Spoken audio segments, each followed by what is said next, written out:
Jepang dilanda krisis demografi, masyarakat diminta untuk menikah dan mempunyai anak.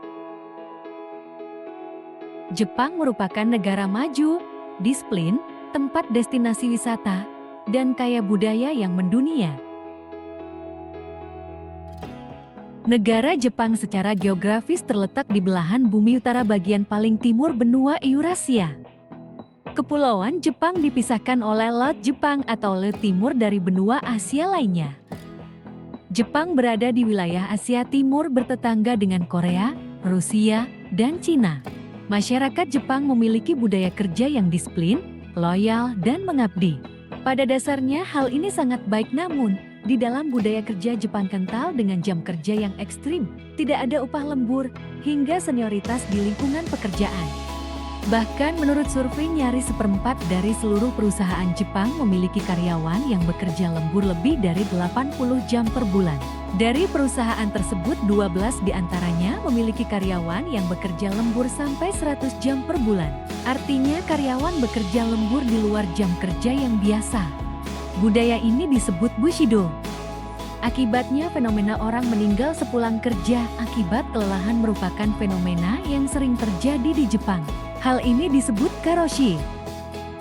Budaya kerja dengan stres dan beban kerja yang tinggi ini mengkhawatirkan pemerintah bahwa Jepang berada dalam masalah besar dan sangat berpengaruh pada sosial ekonomi maupun masa depan negara Jepang.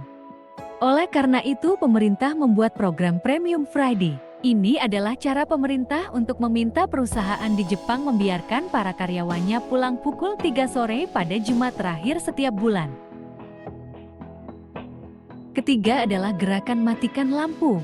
Maksudnya adalah pemerintah Jepang meminta agar perusahaan di Jepang mau mematikan lampu-lampu di kantornya setelah pukul 7 malam. Ini sebagai cara memaksa karyawan untuk segera pulang. Strategi-strategi ini dinilai mampu menurunkan angka karoshi meski tidak signifikan.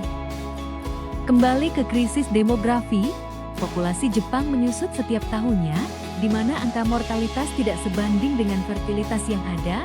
Negara ini mengalami kehilangan populasi sebanyak 644.000 jiwa pada 2020 hingga ke 2021. Populasi Jepang diproyeksikan menyusut hingga pertengahan abad ini, turun menjadi sekitar 88 juta jiwa pada 2025 yang merupakan penurunan sebanyak 30% dalam 45 tahun. Masyarakat enggan untuk menikah dan mempunyai anak dikarenakan sejumlah faktor. Paling umum hal ini disebabkan oleh biaya hidup yang sangat tinggi. Wanita dengan pendidikan bagus dan tinggi memilih untuk bekerja dan berkarir daripada harus mengurus keluarga. Tutupnya sekolah di pedesaan akan menimbulkan efek berantai. Misalnya orang akan semakin malas tinggal di sana karena fasilitas pendidikan berkurang. Salah satunya SMP Yumoto. Sekolah itu tutup usai kelulusan terakhir dua siswanya Ita Sato dan Ai Hoshi. Kedua nama tersebut merupakan dua orang yang lulus dari sekolah yang sudah berusia 76 tahun itu. Mereka juga jadi satu-satunya lulusan yang tersisa dari sekolah itu. Bahkan upacara kelulusan mereka terasa hampa diolah. Banyaknya rumah-rumah kosong. Pemerintah Jepang melalui survei yang dilakukan oleh Kementerian Dalam Negeri Jepang pada 2018 mencatat ada 62,4 juta rumah di Jepang dan sebanyak 8,49 juta rumah yang kosong tidak ditempati. Sebagian besar rumah kosong berada di daerah pedesaan Jepang, sedangkan di Tokyo, 1 dari 10 rumah berstatus tanpa penghuni. Efek jangka panjang.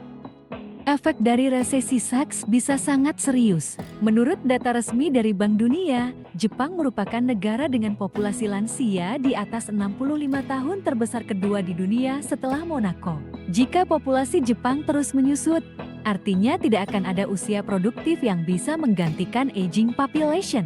Efek tersebut sangat fatal karena mempengaruhi pertumbuhan ekonomi di negeri Sakura di masa depan.